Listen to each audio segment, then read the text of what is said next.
ಸಂಜೆಯೊಳಗೆ ಕೋಲಾರ ಮೈತ್ರಿ ಅಭ್ಯರ್ಥಿ ಘೋಷಿಸ್ತೀವಿ ಅಂತ ಹೇಳಿ ಕುಮಾರಸ್ವಾಮಿ ಈಗಾಗಲೇ ಹೇಳಿದ್ದಾರೆ. ಬೆಂಗಳೂರಿನಲ್ಲಿ ಪತ್ರಿಕಾಗೋಷ್ಠಿ ಉದ್ದೇಶಿಸಿ ಮಾತನಾಡಿದಂತಹ ಕುಮಾರಸ್ವಾಮಿ ಕೋಲಾರ ಅಭ್ಯರ್ಥಿಯನ್ನ ಘೋಷಣೆ ಮಾಡಿದ್ದಾರೆ. ಸಂಜೆಯೊಳಗೆ ಕೋಲಾರ ಅಭ್ಯರ್ಥಿ ಆಗತ್ತೆ ಫೈನಲ್ ಅಂತ ಹೇಳಿ ಹೇಳ್ತಾ ಇದ್ದಾರೆ. ಬೆಂಗಳೂರಿನಲ್ಲಿ ಎಚ್ ಡಿ ಕುಮಾರಸ್ವಾಮಿ ಹೇಳಿಕೆಯನ್ನು ಕೊಟ್ಟಿದ್ದಾರೆ. ಹಾಸನದಲ್ಲಿ ಪ್ರಜ್ವಲ್ ರೇವಣ್ಣ ಸ್ಪರ್ಧೆ ಮಾಡ್ತಾರೆ ಅನ್ನುವಂಥದ್ರ ಬಗ್ಗೆ ಈಗಾಗಲೇ ಕ್ಲಿಯರ್ ಮಾಡಿದ್ದಾರೆ. ಮಂಡ್ಯದಲ್ಲಿ ಸ್ಪರ್ಧೆ ಮಾಡುವಂತೆ ನನ್ನ ಮೇಲೆ ಒತ್ತಡ ಇದೆ ಅನ್ನುವಂಥದ್ದನ್ನ ಕೂಡ ಮಾತನಾಡಿದ್ರು. ರಾಮನಗರ ಜಿಲ್ಲೆ ನನಗೆ ರಾಜಕೀಯವಾಗಿ ಶಕ್ತಿ ಮತ್ತು ಜನ್ಮ ಕೊಟ್ಟಿದೆ. ಇನ್ನೂ 10 ಜನ್ಮ ಹುಟ್ಟಿ ಬಂದರೂ ಕೂಡ ನನ್ನನ್ನು ಅಲ್ಲಿಂದ ಕಳಿಸೋದಕ್ಕೆ ಆಗೋದಿಲ್ಲ ಅಂತ ಹೇಳಿ ಮಾತನಾಡಿದ್ದಾರೆ. ಹಾಗೆ ವಿರೋಧಿಗಳಿಗೆ ತಿರುಗೇಟು ಕೊಟ್ಟಿರುವಂತಹ ಮಾಜಿ ಸಿಎಂ ಕುಮಾರಸ್ವಾಮಿ ಸಂಜೆ ವೇಳೆಗೆ ಎಲ್ಲ ಅಭ್ಯರ್ಥಿಗಳು ಫೈನಲ್ ಆಗ್ತಾರೆ ಅನ್ನುವಂಥದ್ದನ್ನ ತಿಳಿಸಿದ್ದಾರೆ. ಹಾಸನದಿಂದ ಪ್ರಜ್ವಲ್ಲೇ ಕಣಕ್ಕಿಳಿತಾರೆ ಅನ್ನುವಂಥದ್ದನ್ನ ಕೂಡ ಕನ್ಫರ್ಮ್ ಮಾಡಿದ್ದಾರೆ.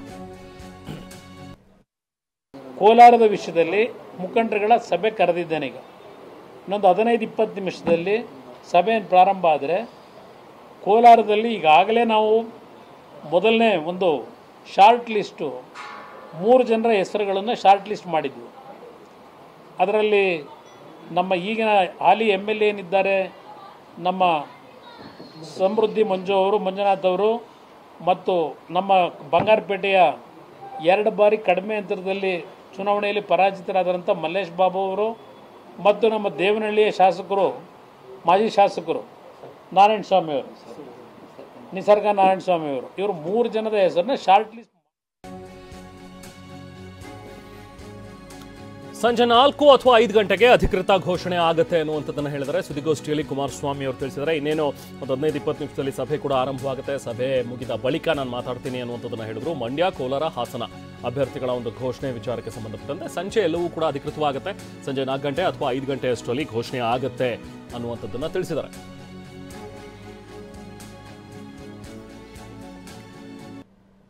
ಕೋಲಾರದ ವಿಷಯದಲ್ಲಿ ಮುಖಂಡರುಗಳ ಸಭೆ ಕರೆದಿದ್ದೇನೆ. ಈಗ ಇನ್ನೊಂದು 15-20 ನಿಮಿಷದಲ್ಲಿ ಸಭೆ ಪ್ರಾರಂಭ ಆದರೆ ಕೋಲಾರದಲ್ಲಿ ಈಗಾಗಲೇ ನಾವು ಮೊದಲನೇ ಒಂದು ಶಾರ್ಟ್ ಲಿಸ್ಟು 3 ಜನರ ಹೆಸರುಗಳನ್ನು ಶಾರ್ಟ್ ಲಿಸ್ಟ್ ಮಾಡಿದ್ವಿ. ಅದರಲ್ಲಿ ನಮ್ಮ ಈಗ ಮಂಡ್ಯ ಶಾಸಕರು ಪ್ರಮುಖರದ್ದು ಒಂದು ಸಭೆ ಇವತ್ತು ಕರೆದಿದ್ದೇನೆ, ಕೋಲಾರದ್ದು ಕರೆದಿದ್ದೇನೆ. ಈಗ 4 ಗಂಟೆ 5 ಗಂಟೆ ಒಳಗೆ ನಿಮಗೆ ಸಂಪೂರ್ಣ ಮಾಹಿತಿ ಅಧಿಕೃತವಾಗಿ ನೀವು ಈಗಾಗಲೇ ಪ್ರಕಟ ಮಾಡ್ಕೊಂಡಿದ್ದೀರಿ ಆ ಹೆಸರುಗಳು ಅಧಿಕೃತವಾಗಿ ನಿಮ್ಮ ಮುಂದೆ ಇಡುತ್ತೇನೆ. ಈಗ ಮಂಡ್ಯ ಶಾಸಕರು ಪ್ರಮುಖರದ್ದು ಒಂದು ಸಭೆ ಇವತ್ತು ಕರೆದಿದ್ದೇನೆ, ಕೋಲಾರದ್ದು ಕರೆದಿದ್ದೇನೆ. ಈಗ 4 ಗಂಟೆ 5 ಗಂಟೆ ಒಳಗೆ ನಿಮಗೆ ಸಂಪೂರ್ಣ ಮಾಹಿತಿ ಅಧಿಕೃತವಾಗಿ ನೀವು ಈಗಾಗಲೇ ಪ್ರಕಟ ಮಾಡ್ಕೊಂಡಿದ್ದೀರಿ ಆ ಹೆಸರುಗಳು ಅಧಿಕೃತವಾಗಿ ನಿಮ್ಮ ಮುಂದೆ ಇಡುತ್ತೇನೆ. ಈಗ ಮಂಡ್ಯ ಶಾಸಕರು ಪ್ರಮುಖರದ್ದು ಒಂದು ಸಭೆ ಇವತ್ತು ಕರೆದಿದ್ದೇನೆ, ಕೋಲಾರದ್ದು ಕರೆದಿದ್ದೇನೆ. ಈಗ 4 ಗಂಟೆ 5 ಗಂಟೆ ಒಳಗೆ ನಿಮಗೆ ಸಂಪೂರ್ಣ ಮಾಹಿತಿ ಅಧಿಕೃತವಾಗಿ ನೀವು ಈಗಾಗಲೇ ಪ್ರಕಟ ಮಾಡ್ಕೊಂಡಿದ್ದೀರಿ ಆ ಹೆಸರುಗಳು ಅಧಿಕೃತವಾಗಿ ನಿಮ್ಮ ಮುಂದೆ ಇಡುತ್ತೇನೆ. ಇದು ಕುಮಾರಸ್ವಾಮಿ ಅವರ ಮಾತು. ಇನ್ನು ಮಂಡ್ಯದಿಂದ ಬಹುತೇಕ ಕುಮಾರಸ್ವಾಮಿನೇ ಇಳಿಯುವಂಥದ್ದು ಫಿಕ್ಸ್ ಆಗಿದೆಯಾ ಅನ್ನುವಂಥದ್ರ ಬಗ್ಗೆ ಅನಿಸ್ತಾ ಇದೆ. ಯಾಕಂದರೆ ಇವತ್ತು ಸಂಜೆ ಅಧಿಕೃತ ಘೋಷಣೆಯನ್ನು ಕುಮಾರಸ್ವಾಮಿ ಮಾಡ್ತೀನಿ ಅಂತ ಹೇಳಿದ್ದಾರೆ. ನೀವೇನು ಅನ್ಕೊಂಡಿದ್ದೀರಾ, ನೀವೇನು ಪಟ್ಟಿಯನ್ನು ತೋರಿಸ್ತಾ ಇದ್ದಾರಲ್ಲ ಅದನ್ನು ಅಧಿಕೃತವಾಗಿ ನಾನು ಹೇಳ್ತೀನಿ ಅನ್ನುವಂಥ ಒಂದು ಹೇಳುವ ಮೂಲಕ ಆಲ್ಮೋಸ್ಟ್ ಮಂಡ್ಯದಿಂದ ಕುಮಾರಸ್ವಾಮಿ ಬಹುಶಃ ಸ್ಪರ್ಧೆ ಮಾಡ್ತಾರೆ ಅನ್ನುವಂಥದ್ರ ಬಗ್ಗೆ ಸುಳಿವು ಕೊಟ್ಟಂತಿದೆ. ಮಂಡ್ಯದಿಂದ ಕುಮಾರಸ್ವಾಮಿ ಸ್ಪರ್ಧೆ ಬಹುತೇಕ ಫಿಕ್ಸ್ ಆದಂತೆ ಕಂಡು ಬರ್ತಾ ಇದೆ.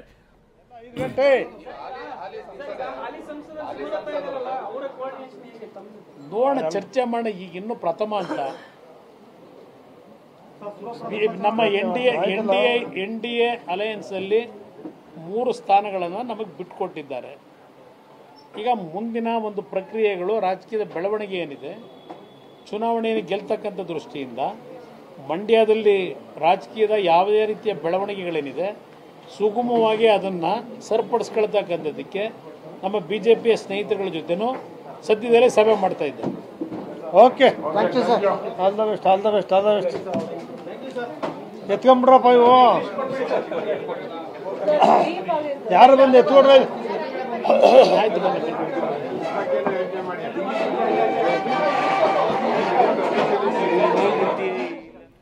ಕುಮಾರಸ್ವಾಮಿ ಅವರ ಮಾತುಗಳು. ಈಗಷ್ಟೇ ಪತ್ರಿಕಾಗೋಷ್ಠಿಯನ್ನು ಮುಗಿಸಿದ್ದಾರೆ ಕುಮಾರಸ್ವಾಮಿ. ಈಗಷ್ಟೇ ಮಾತಾಡ್ತಾ ಹೇಳ್ತಾ ಇದ್ರು, ಇನ್ನೂ ಇದು ಆರಂಭ ಅಷ್ಟೇ, ಇನ್ನೂ ಸಭೆಗಳು ನಡಿಬೇಕಿದೆ. ಇನ್ನು ಮಂಡ್ಯ ಮುಖಂಡರ ಸಭೆ ಕೂಡ ಕರೆದಿದ್ದೀವಿ, ಜೊತೆಗೆ ಕೋಲಾರದ ಭಾಗದ ಕೆಲವು ಮುಖಂಡರನ್ನ ಕೂಡ ಸಭೆಗೆ ಕರೆದಿದ್ವಿ. ಈ ಸಭೆ ಮುಗಿದ ನಂತರ ಅಧಿಕೃತವಾಗಿ ತೀರ್ಮಾನವನ್ನು ಪ್ರಕಟಿಸ್ತೀವಿ ಅನ್ನುವಂಥದ್ದನ್ನು ಕುಮಾರಸ್ವಾಮಿ ಹೇಳಿದ್ದಾರೆ. ಇವತ್ತು ಸಂಜೆ 4 ಗಂಟೆ ಇಲ್ಲ 5 ಗಂಟೆ ಅಷ್ಟರಲ್ಲಿ ಎಲ್ಲವೂ ಕೂಡ ಕ್ಲಿಯರ್ ಆಗುತ್ತೆ. ಈಗೇನು NDA ಮೈತ್ರಿಕೂಟದಲ್ಲಿ ನಾವು ಕೂಡ ಇದ್ದೀವಿ, ಸೊ ಅದರಲ್ಲಿ ಆ 3 ಕ್ಷೇತ್ರಗಳಲ್ಲಿ ನಾವು ಯಾವ ಅಭ್ಯರ್ಥಿಯನ್ನು ಕಣಕ್ಕಿಳಿಸ್ತೀವಿ ಅನ್ನುವಂಥದ್ದು ಫೈನಲ್ ಆಗಿದೆ.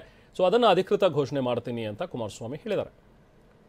ಏನು ಈಗಾಗಲೇ ಕೋಲಾರದ ವಿಷಯದಲ್ಲಿ ಮುಖಂಡರುಗಳ ಸಭೆ ಕರೆದಿದ್ದೇನೆ. ಈಗ ಇನ್ನೊಂದು 15-20 ನಿಮಿಷದಲ್ಲಿ ಸಭೆ ಪ್ರಾರಂಭ ಆದರೆ ಕೋಲಾರದಲ್ಲಿ ಈಗಾಗಲೇ ನಾವು ಮೊದಲನೇ ಒಂದು ಶಾರ್ಟ್ ಲಿಸ್ಟು 3 ಜನರ ಹೆಸರುಗಳನ್ನು ಶಾರ್ಟ್ ಲಿಸ್ಟ್ ಮಾಡಿದ್ವಿ.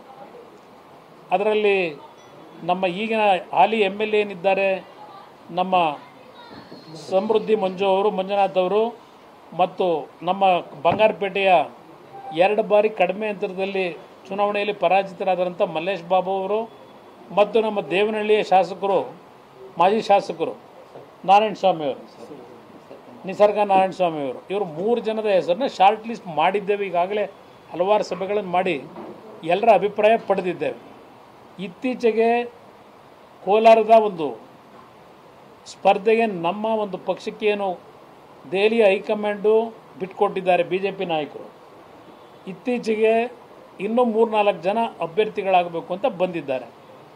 ಅದರಲ್ಲಿ ವಿಶೇಷವಾಗಿ ಇವತ್ತು ಹಾಲಿ ನಮ್ಮ ಲೋಕಸಭಾ ಸದಸ್ಯರು ಮುನಿಸ್ವಾಮಿ ಅವರು ಬಂದು, ಅವರ ಸ್ನೇಹಿತರುಗಳೆಲ್ಲ ಬಂದು ಸುದೀರ್ಘವಾಗಿ ಅವರು ಸಹ ಚರ್ಚೆ ಮಾಡಿದ್ದಾರೆ.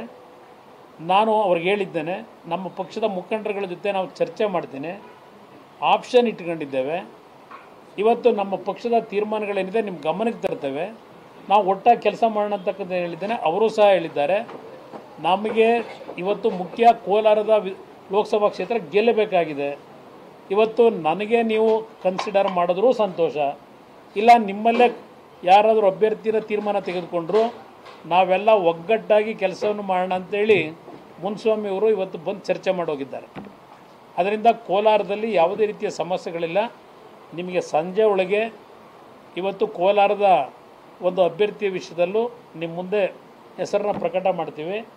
ಹಾಸನದಲ್ಲಿ ಈಗಾಗಲೇ ದೇವೇಗೌಡರ ತೀರ್ಮಾನ ತೆಗೆದುಕೊಂಡ್ಬಿಟ್ಟಿದ್ದಾರೆ ರಾಷ್ಟ್ರೀಯ ಅಧ್ಯಕ್ಷರು, ಅಲ್ಲಿ ಯಾವುದೂ ಬದಲಾವಣೆಗಳಿಲ್ಲ.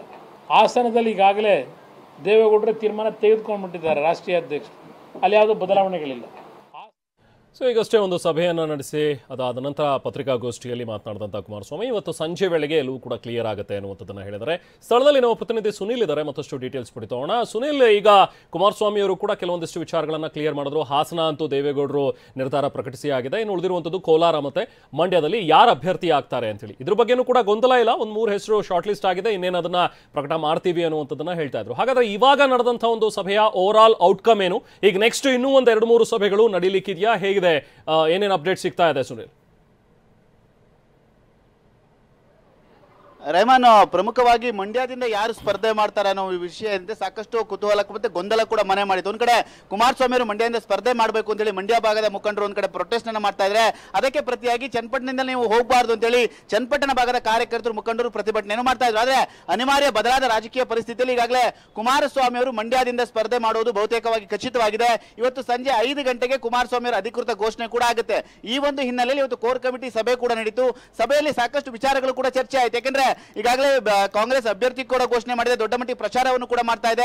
ಈ ಒಂದು ಸಂದರ್ಭದಲ್ಲಿ ಯಾರನ್ನ ಕಣಕ್ಕಿಳಿದ್ರೆ ಸೂಕ್ತ ಅಂತೇಳಿ ಅಲ್ಲಿ 2 ಹೆಸರು ಪ್ರಸ್ತಾಪವಾಗುತ್ತೆ. ಒಂದು ಕುಮಾರಸ್ವಾಮಿ ಹೆಸರು ಪ್ರಸ್ತಾಪವಾಗುತ್ತೆ, ಇನ್ನೊಂದು ಕಡೆ ನಿಖಿಲ್ ಕುಮಾರಸ್ವಾಮಿ ಹೆಸರು ಕೂಡ ಪ್ರಸ್ತಾಪವಾಗಿದೆ. ಆದ್ರೆ ಅಂತಿಮವಾಗಿ ಕುಮಾರಸ್ವಾಮಿ ಅವರೇ ಸ್ಪರ್ಧೆ ಮಾಡಬೇಕು ಅಂತೇಳಿ ನಿಖಿಲ್ ಕುಮಾರಸ್ವಾಮಿ ಆದಿಯಲ್ಲಿ ಎಲ್ಲಾ ಮುಖಂಡರು ಕೂಡ ಅಲ್ಲಿ ಒಮ್ಮತದಿಂದ ಕುಮಾರಸ್ವಾಮಿ ಅವರ ಹೆಸರನ್ನು ಕೂಡ ಪ್ರಸ್ತಾಪ ಮಾಡ್ತಾರೆ. ಹಾಗಾಗಿ ಅಂತಿಮವಾಗಿ ಇವತ್ತು ಕುಮಾರಸ್ವಾಮಿ ಅವರು ಮಂಡ್ಯದಿಂದ ಸ್ಪರ್ಧೆ ಮಾಡೋದು ಬಹುತೇಕವಾಗಿ ಖಚಿತವಾಗಿದೆ. ಈಗಾಗಲೇ ಸಂಜೆ 5 ಗಂಟೆ ಸುಮಾರಿಗೆ ಅಧಿಕೃತ ಘೋಷಣೆಯನ್ನು ಕೂಡ ಮಾಡ್ತಾರೆ. ಯಾಕೆಂದ್ರೆ ಈ ಕ್ಷಣದವರೆಗೂ ಕೂಡ ಸಾಕಷ್ಟು ಗೊಂದಲಗಳಿತ್ತು. ಕುಮಾರಸ್ವಾಮಿ ಅವರು ಸ್ಪರ್ಧೆ ಮಾಡ್ತಾರಾ, ಇಲ್ಲ ನಿಖಿಲ್ ಕುಮಾರಸ್ವಾಮಿ ಅವರು ಸ್ಪರ್ಧೆ ಮಾಡ್ತಾರಾ ಅನ್ನೋ ಚರ್ಚೆಗಳಿತ್ತು. ಅವೆಲ್ಲಾ ಗೊಂದಲಕ್ಕೂ ಕೂಡ ಕುಮಾರಸ್ವಾಮಿ ಅವರು ಖುದ್ದು ಪರೋಕ್ಷವಾಗಿ ಪರೋಕ್ಷವಾಗಿ ಸುಳಿವನ್ನು ಕೊಡುವ ಮೂಲಕ ಎಲ್ಲಾ ಗೊಂದಲಕ್ಕೆ ತೆರೆಯನ್ನು ಕೂಡ ಎಳೆದಿರುವಂತೂ ಕುಮಾರಸ್ವಾಮಿ ಅವರು ಮಂಡ್ಯದಿಂದ ಸ್ಪರ್ಧೆ ಮಾಡೋದು ಬಹುತೇಕವಾಗಿ ಖಚಿತವಾಗಿದೆ. ಇವತ್ತು ಸಂಜೆ 5 ಗಂಟೆಗೆ ಅಧಿಕೃತವಾಗಿ ಘೋಷಣೆಯನ್ನು ಕೂಡ ಮಾಡ್ತಾರೆ. ಆದ್ರೆ ಕುಮಾರಸ್ವಾಮಿ ಅವರು ಕೂಡ ಅದನ್ನು ಮಾತು ಹೇಳ್ತಾರೆ, ಅನಿವಾರ್ಯ ಪರಿಸ್ಥಿತಿಯಲ್ಲಿ ನಾನು ಹೋಗಲೇಬೇಕಾದಂತ ಒಂದು ಸ್ಥಿತಿ ನಿರ್ಮಾಣವಾಗಿದೆ ಅಂತ ಹೇಳಿ. ಯಾಕಂದ್ರೆ ಕಾಂಗ್ರೆಸ್ ಅನ್ನ ಸೋಲಿಸಲೇಬೇಕು ಅಂತ ಹೇಳಿದ್ರೆ ಕುಮಾರಸ್ವಾಮಿ ಅವರ ಒಂದು ಪ್ರೆಸೆನ್ಸ್ ಬೇಕಾಗುತ್ತೆ, ಸ್ಪರ್ಧೆ ಬೇಕಾಗುತ್ತೆ. ಆಗುತ್ತೆ. ಆ ಒಂದು ನಿಟ್ಟಿನಲ್ಲಿ ಎಲ್ಲಾ ಮುಖಂಡರು ಕೂಡ ಒಗ್ಗಟ್ಟಾಗಿ ಕುಮಾರಸ್ವಾಮಿ ಅವರನ್ನ ಅಭ್ಯರ್ಥಿ ಮಾಡಬೇಕು ಅಂತ ಹೇಳಿ ತೀರ್ಮಾನವನ್ನು ಮಾಡಿದ್ದಾರೆ. ಅದೇ ರೀತಿಯಾಗಿ ಹಾಸನದಿಂದ ಈಗಾಗಲೇ ಹಾಸನದಿಂದ ದೇವೇಗೌಡರು ಪ್ರಜ್ವಲ್ ರೇವಣ್ಣ ಅಂತ ಹೇಳಿ ಸ್ಪರ್ಧೆ ಮಾಡ್ತಾರೆ. ಪ್ರಜ್ವಲ್ ರೇವಣ್ಣ ಅಭ್ಯರ್ಥಿ ಅಂತ ಹೇಳಿ ಕಳೆದ 1 ತಿಂಗಳ ಹಿಂದೆ ಘೋಷಣೆ ಮಾಡಿದರೆ. ಹಾಗಾಗಿ ಅದರಲ್ಲಿ ಯಾವುದೇ ಸಮಸ್ಯೆ ಇರಲಿಲ್ಲ. ಕೋಲಾರ ಲೋಕಸಭಾ ಕ್ಷೇತ್ರದ ವಿಚಾರವಾಗಿ ನೋಡ್ತಾ ಇದ್ರೆ 3 ಹೆಸರುಗಳನ್ನ ಈಗಾಗಲೇ ಒಂದು ಶಾರ್ಟ್ ಲಿಸ್ಟ್ ಮಾಡ್ಕೊಳ್ಳಲಾಗಿದೆ. ಆ ಒಂದು 3 ಹೆಸರುಗಳು ಇವತ್ತು ಸಂಜೆ ಅದು ಕೂಡ ಒಂದು ಅಂತಿಮವಾದ ಹೆಸರು ಕೂಡ ಫೈನಲ್ ಆಗುವಂತದ್ದು. ಒಂದು ಕಡೆ ಮಲ್ಲೇಶ್ ಬಾಬು ಅವರು ಫೈನಲ್ ಆಗಬಹುದು ಅಥವಾ ಸಮೃದ್ಧಿ ಮಂಜೂರ್ ಹೆಸರು ಫೈನಲ್ ಆಗುವಂತ ಸಾಧ್ಯತೆ ಕೂಡ ದಟ್ಟವಾಗಿರುತ್ತು. ಪ್ರಮುಖವಾಗಿ ಸಾಕಷ್ಟು ಗೊಂದಲದ ಗೂಡಾಗಿದ್ದಂತ ಮಂಡ್ಯ ಲೋಕಸಭಾ ಕ್ಷೇತ್ರ ಯಾರು ಸ್ಪರ್ಧೆ ಮಾಡ್ತಾರೆ ಅನ್ನೋ ವಿಚಾರಕ್ಕೆ ಈಗಾಗಲೇ ಒಂದು ಸ್ಪಷ್ಟವಾಗಿ ಸ್ಪಷ್ಟತೆ ಕೂಡ ಸಿಕ್ಕಿರುವಂತದ್ದು. ಅದರಲ್ಲಿ ಕುಮಾರಸ್ವಾಮಿ ಅವರು ಮಂಡ್ಯದಿಂದ ಸ್ಪರ್ಧೆ ಮಾಡೋದು ಎಲ್ಲಾ ರೀತಿಯಾಗಿ ಖಚಿತ ಕೂಡ ಆಗಿರುವಂತ ಕುಮಾರಸ್ವಾಮಿ ಅವರು ಕೂಡ ಪರೋಕ್ಷವಾಗಿ ಸುಳಿವನ್ನು ಕೂಡ ಕೊಟ್ಟಿರುವಂತದ್ದು. Rehman. Okay, thank you Sunil.